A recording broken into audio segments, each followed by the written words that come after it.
मेरा primary reason behind wanting to have a VBAC was कि मैं एक क्विकली रिकवर करना चाहती थी। ये प्रैक्टिस एनी में वुमेन के लिए बहुत रेकमेंडेड है। एक बर्थ सेंटर और एक हॉस्पिटल में बहुत बहुत अंतर होता है। फिगर आउट कि आपको वीबैक चाहिए क्यों। उस एंजाइटी को आपको पहले डील करना पड़ेगा। Do whatever it takes. आज का वीडियो वीबैक से रिलेटेड है। VBAC meaning vaginal birth after C section. So if that is something that is of interest to you, please keep watching. इस वीडियो को हम 3 पार्ट्स में डिवाइड करेंगे। पहला, I will just give you a little background and talk about how I am feeling now after 2.5 years of the VBAC. Secondly, I am going to be talking about मेरा वीबैक के बारे में अभी क्या ओपिनियन है। And third, I am going to be sharing a little bit of a spiritual angle to it. So let's get started. For those of you who have seen my previous videos, you are aware कि मेरा जो vaginal birth after C section था, जिसको हम India में normal delivery भी कहते हैं, वो 2020 में हुआ था, जुलाई में, when my second daughter was born. ये 22 महीने बाद हुआ था मेरे सी सेक्शन के, और मैं बहुत बहुत कीन थी एक वीबैक पे। सब कुछ लगा दिया था इस पे, and you know I was really really keen on having one, and I am very grateful that I got one. मेरा primary reason behind wanting to have a VBAC was कि मैं एक क्विकली रिकवर करना चाहती थी। मैं चाहती थी मेरी होलिस्टिक रिकवरी हो, ताकि I am able to be there for my family. You know, मैं बिल्कुल ही sort of out of action ना हो जाऊं, एंड मैं अपनी फैमिली को उस कैपेसिटी में सपोर्ट कर पाऊं जिस कैपेसिटी में मेरी ज़रूरत पड़ने वाली थी, जो मुझे पता था। So that was the whole goal behind having the VBAC. Unfortunately मेरी रिकवरी इतनी क्विक नहीं हुई थी। डिलीवरी भी काफ़ी ट्रॉमेटिक रही और रिकवरी पार्ट काफ़ी ट्रॉमेटिक रहा।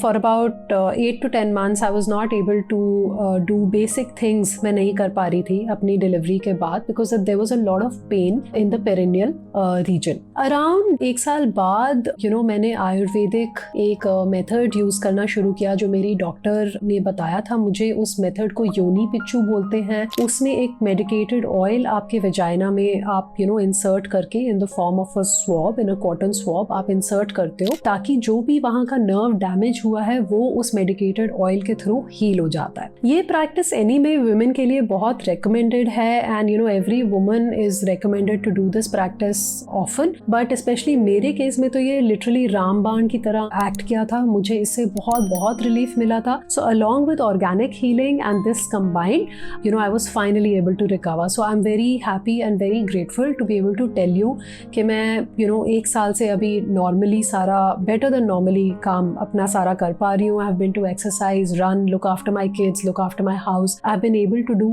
everything to the degree that I wanted. अब बात करते हैं कि how do I feel about it. See, I think the biggest realization that happened for me ना happened because of one of my subscriber's videos. Okay, Sonali, I am talking to you and many congratulations on having a successful VBAC. Those of you who haven't watched her video, she has had a successful VBAC and she ended up going to a birth center called Sanctum, जो कि हैदराबाद में है, और उन्होंने वहां पे successfully not only deliver किया, but उनका बर्थ एक्सपीरियंस बहुत अच्छा, बहुत पॉजिटिव था। तो आप जरूर उनकी वो वीडियो देखिएगा, and I'm sure she'll be gracious enough to answer any questions if you have any. So for people who want to have a VBAC ना, मेरी ये काफ़ी बड़ी realization रही कि एक बर्थ सेंटर और एक हॉस्पिटल में बहुत बहुत अंतर होता है। A lot of women, हम VBAC इसीलिए भी चाहते हैं, not only because हमारी एक क्विक और होलिस्टिक रिकवरी हो जाए, but we want our birth to be treated with respect, a certain amount of compassion and mothering. हमें उसकी नीड महसूस हो रही होती है अपने बर्थ से रिलेटेड। तो अगर आपका भी ऐसा ही पॉइंट ऑफ व्यू है, आपको सिर्फ एक नॉर्मल डिलीवरी के पॉइंट ऑफ व्यू से नहीं चाहिए, you want your entire birth experience to be a very compassionate space, अगर ये है तो I would highly recommend कि instead of a hospital आप एक birth center में जाइए। इंडिया में as of now, as far as I am aware, there are 2 really great birth centers. One is Sanctum in Hyderabad, led by Dr. Vijaya, and second is in Kerala. It's called Birth Village, I believe, and you can check out both on Instagram, and they have success stories every day. This is what they do, and बहुत ही खूबसूरत काम करते हैं वो, और every couple, every family that is coming out of there, has a very positive experience. The best thing I liked about them was that not not only do they take care of you but आपके जो partner हैं, आपके जो existing बच्चे हैं, उनको भी साथ में लेके चलते हैं और आपके पार्टनर के लिए बहुत सपोर्ट हो जाती है. If you have an elder child, you know, they can be a part of the delivery, they can help you, and वो बहुत ही एक ब्यूटिफुल फैमिली बॉन्डिंग एक्सपीरियंस भी हो जाता है. It is not just you, so you don't feel all alone. या फिर hospitals होंगे, वो आपके पार्टनर को थोड़ा सा दूर में रख के वो उनको कोई भी बात समझाएंगे. वो उनको एज अ बर्थ पार्टनर इतना ट्रीट करने की उनमें क्षमता होती नहीं है, is as what I have seen. मेरे केस में बर्थ सेंटर, मेरा लोकेलिटी छोड़ के किसी बर्थ सेंटर में जाना पॉसिबल नहीं था. कोविड का टाइम था, ट्रैवल करना with a kid who was not even 2 हमारे लिए वो ऑप्शन नहीं था, तो हम नहीं कर पाए. लेकिन given an option, I would definitely से अगर आप जा सकते हो, आप जरूर जाइए. आपका जो एक्सपीरियंस है वो एक 0 to 10 पे पहुंच जाएगा. That is the right way I feel to have a वीबैक.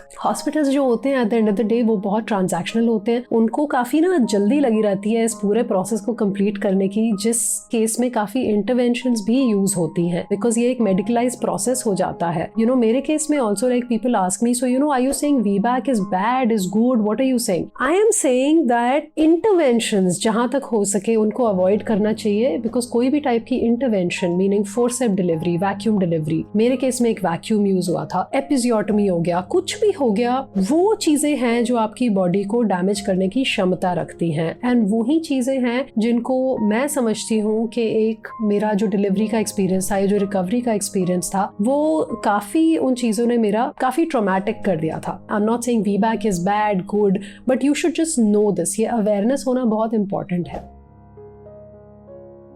Figure out कि आपको वीबैक चाहिए क्यों. क्योंकि कई बार हमें लगता है कि हमें कोई चीज चाहिए और वो किसी चीज के थ्रू हो जाएगी, and that's why we think that's the right thing. For example, in my case ना, इफ आई रियली रिफ्लेक्ट, मेरा हमेशा से ये था कि वीबैक होगा तो अच्छी रिकवरी होगी, वीबैक होगा तो क्विक रिकवरी होगी, वीबैक होगा तो मेरी हेल्थ ठीक रहेगी. जबकि स्पिरिचुअली अगर मुझे ये दोबारा करना होता, अब मैं ये लेसन सीख चुकी हूँ कि I should have just stuck to what I wanted. I should have just set the intention कि यार जो भी वहाँ बड़ी व्यवस्था है, जो भी टू से कि मेरे को बस एक अच्छी रिकवरी चाहिए. अब वो वीबैक के थ्रू होती है, वो सी सेक्शन के थ्रू होती है, उसमें of course set your intention कि हाँ VBAC will be great, but then don't hold on to it and say कि मतलब ये होगा तभी ये होगा. एक चीज को अचीव करने का एक ही रास्ता नहीं होता है, उसको अचीव करने के मल्टीपल रास्ते होते हैं. एंड मेरे केस में I do believe I had a VBAC for a reason. I had a VBAC, it was very meaningful in that के I could guide and help so many other people, so many other would be parents who wanted to have this birth outcome. So I do find meaning in that. लेकिन अब कोई भी जब मैं prayer करती हूँ ना, I always dig deep to कि क्यों चाहिए तुम्हें. तो आप भी अपना वाई बहुत क्लियर रखिए. अगर आपको क्विक एंड होलिस्टिक रिकवरी चाहिए, बिलीव यू मी, जो मेरी सी सेक्शन की रिकवरी थी, that was really smooth compared to my vaginal delivery. तो मतलब ऐसा नहीं है कि एक टाइप में ही आपको वो सारे आंसर्स मिल जाएंगे जो आप चाह रहे हो.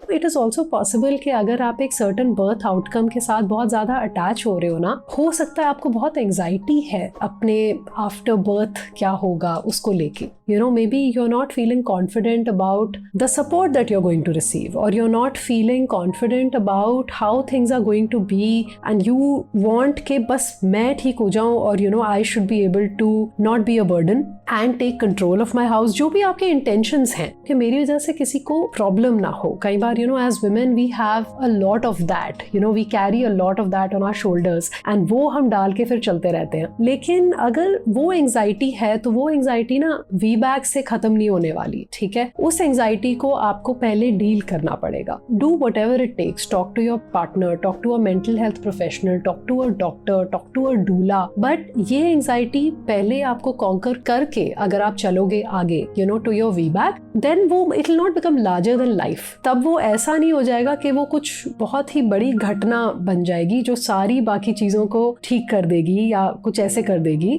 वो आप पर्सपेक्टिव एक मेंटेन कर पाओगे और फिर आप उस हिसाब से आगे चल पाओगे। जो एनर्जी आप फीडबैक को अचीव करने में लगा रहे हो, वो एनर्जी आप एक पोस्टपार्टम प्लान क्रिएट करने में और एक पोस्टपार्टम सपोर्ट सिस्टम क्रिएट करने में जरूर लगाइए। बिकॉज डिलीवरी आपके हाथ में नहीं है। अगर आपका फीडबैक हो भी जाता है, ये आपके हाथ में नहीं है कि how will you be feeling, will you be in a position to take control of all the things that you used to do, all the things that you used to be responsible for. So उस case में your best shot is ensuring कि आपने सही helpers hire किए हैं, आपने सही लोगों को सही चीज में अपने साथ support के लिए अलाइन किया है, क्या आपने डूला के लिए पता किया है या नहीं, which is something that you may want to consider, चाहे आपकी किसी भी टाइप की डिलीवरी हो। So these are some things that I wanted to leave you with. शायद ज्यादा सवाल हैं और कम जवाब हैं, लेकिन ये कुछ बहुत इंपॉर्टेंट सवाल हैं जो आप अपने आप से पूछ सकते हो और कुछ इंपॉर्टेंट डिसीजंस हैं जो आपके कंट्रोल में हैं। So that is all I wanted to share today, and thank you so much for watching. If you have any questions, comments related to a VBAC, put them in the comments below. I'll do my best to answer, and please take care and bye.